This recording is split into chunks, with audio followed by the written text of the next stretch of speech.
ಇಡೀ ಜೀವನದುದ್ದಕ್ಕೂ ಇವರು ಬೇರೆಯವ್ರನ್ನ ಟಾರ್ಗೆಟ್ ಮಾಡೋದು, ಬೇರೆಯವ್ರ ಬಗ್ಗೆ ಅಪಪ್ರಚಾರಗಳು ಮಾಡೋದು, ಇದರಲ್ಲೇ ಇವರು ಇದೇ ಇವ್ರದ್ದು ಒಂದು ದೊಡ್ಡ ಸಾಧನೆ. ಇದೇನಾದ್ರು ಸಾಧನೆ ಇದ್ರೆ ಬೇರೆ ಕಾಲು ಎಳೆದಿರೋದು, ಬೇರೆಯವ್ರನ್ನ ಮಕ್ಕಳಿಗೆ ನಾಯಕತ್ವನ ಮುಳುಗಿಸಿರೋದು, ಇದು ಬಿಟ್ರೆ ಇವ್ರ ಸಾಧನೆ ಏನಿದೆ? ಬೇರೆ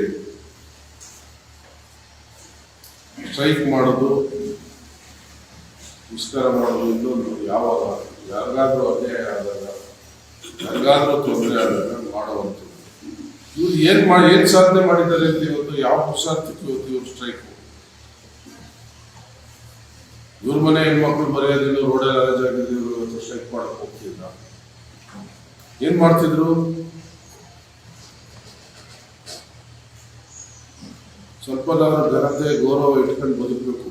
ನಾವು ಸಾರ್ವಜನಿಕ ಜೀವನದಲ್ಲಿರುವುದು ಸಾರ್ವಜನಿಕರಿಗೆ ಅನುಕೂಲವಾಗುವಂಥದ್ದು, ತೊಂದರೆ ಆಗದೆ ನೋಡ್ಕೊಳ್ಳುವಂಥ ಕೆಲಸವನ್ನ ನಾವು ಮಾಡಬೇಕಾಗ್ತದೆ.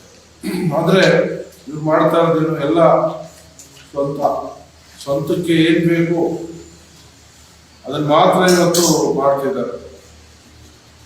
ಕಾರ್ಯಕರ್ತರಿಗೂ ನಾನು ಕಿವಿ ಮಾತುಗಳನ್ನು ಜಡಿಸ್ತಾ ಇದ್ದೇನೆ, ಇನ್ನಾರು ನೀವು ಸ್ವಲ್ಪ ಎಚ್ಚೆತ್ಕೊಳ್ಳಿ. ಇಷ್ಟು ದಿವಸ ಏನೋ ಅಂಧಾಭಿಮಾನದಲ್ಲಿ ಮುಳುಗೋಗಿದ್ರಿ, ಅದು ಯಾವತ್ತು ಒಂದು ಅಂತ್ಯ ಕಾಣಬೇಕಲ್ಲ ಯಾವಾಗಾದ್ರೂ.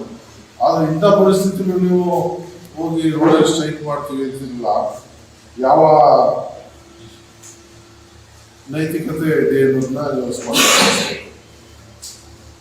ಈಗ ಪಕ್ಷದಲ್ಲೂ ಅಷ್ಟೇ ಇಬ್ರಾಹಿಂ ಅಲ್ಪಸಂಖ್ಯಾತರನ್ನ ಉಚ್ಚಾಟನೆ ಮಾಡೋದು. ಒಬ್ಬ ಕಾರ್ಯಕರ್ತರಿಗೆ ಯಾರಿಗಾದ್ರೂ ನೀವು ಕೊಡ್ಬೋದಾಯ್ತಲ್ಲ ಅಧ್ಯಕ್ಷ ಸ್ಥಾನದಲ್ಲಿ. ಕುಮಾರಸ್ವಾಮಿ ಅವರೇ ಅಧ್ಯಕ್ಷರಾಗಬೇಕಾಗಿತ್ತ, ಮತ್ತೆ ಯುವ ಮುಖಂಡ ಅಧ್ಯಕ್ಷರಾಗಿ ಕುಮಾರಸ್ವಾಮಿ ಆಗಬೇಕಾಗಿತ್ತ? ಯಾಕೆ ನಿಮ್ಮ ಪಕ್ಷದಲ್ಲಿ ಕಾರ್ಯಕರ್ತರಿಲ್ವಾ? ಕಾರ್ಯಕರ್ತರ ಬೆಲೆ ಇಲ್ವಾ?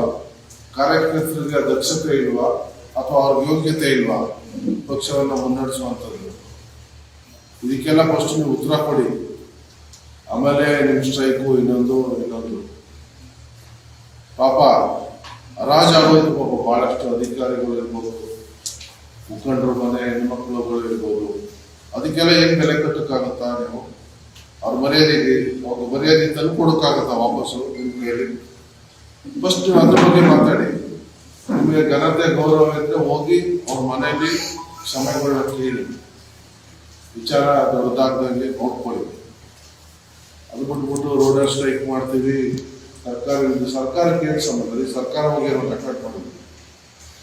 ಅಷ್ಟೊಂದು ಸಾಧ್ಯ ಇದ್ರೆ ಅವ್ರು ಯಾಕೆ ಬರ್ಬೋದಾಯ್ತಲ್ಲ, ಒಂದು ಕ್ಲಾರಿಫಿಕೇಶನ್ ಮಾಡ್ಬೋದಿತ್ತು. ಎಷ್ಟು ಸರಿ ನೋಟಿಸ್ ಕೊಟ್ಟಿದ್ದಾರೆ SIT ಅವರು. ಇವೆಲ್ಲ ಒಳ್ಳೆಯದೆಲ್ಲ, ಜನ ಬುದ್ಧಿವಂತರಾಗಿದ್ದಾರೆ, ಎಲ್ರಿಗೂ ತಿಳುವಳಿಕೆ ಇದೆ. ಯಾರನ್ನು ನೀವು ಮೂರ್ಖರು ಅಂದುಕೊಳ್ಳುವಂಥದ್ದನ್ನ ಬಿಡಬೇಕು. ಬಹುಶಃ ಇಷ್ಟು ದಿವಸ ಇಷ್ಟು ವರ್ಷ ಅಧಿಕಾರದಲ್ಲಿ ದಬ್ಬಾಳಿಕೆಲೆ ಎಲ್ಲವನ್ನು ಬೆದರಿಸಿಟ್ಕೊಂಡೇ ನೀವು ಬಂದಿದ್ರಿ. ಆದರೆ ಇವತ್ತು ಕಾಲ ಬದಲಾಗಿದೆ, ಬಹಳಷ್ಟು ಜನ ಹೊರಗೆ ಬಂದಿದ್ದಾರೆ. ಕುಮಾರಸ್ವಾಮಿಯಿಂದ ದೌರ್ಜನ್ಯಕ್ಕೆ ಒಳಗಾದ ಹೆಣ್ಣುಮಕ್ಕಳು, ಸಂತ್ರಸ್ತೆಯರು ಈಚೆ ಬಂದು ದೂರು ಕೊಡುವ ಕಾಲ ಬಹಳ ಹತ್ರ ಆಗ್ತಾ ಇದೆ. ಇದ್ರ ಬಗ್ಗೆ ಯಾವುದೇ ಸಂದೇಹ ಇಟ್ಕೋಬೇಡಿ. ಯಾವತ್ತು ಎನಿ ಟೈಮ್ ಬಂದು ಅವರಿಂದ ಅನ್ಯಾಯಗೊಳಪಟ್ಟದ್ದು ಕೂಡ ನಾಳೆ ದೂರು ಕೊಟ್ಟು ಕುಮಾರಸ್ವಾಮಿ ಅವರು ಇದೇ ಪರಿಸ್ಥಿತಿಯನ್ನು ಎದುರಿಸುವಂತ ಕಾಲ ಕೂಡ ಹತ್ರ ಬರ್ತಾರೆ.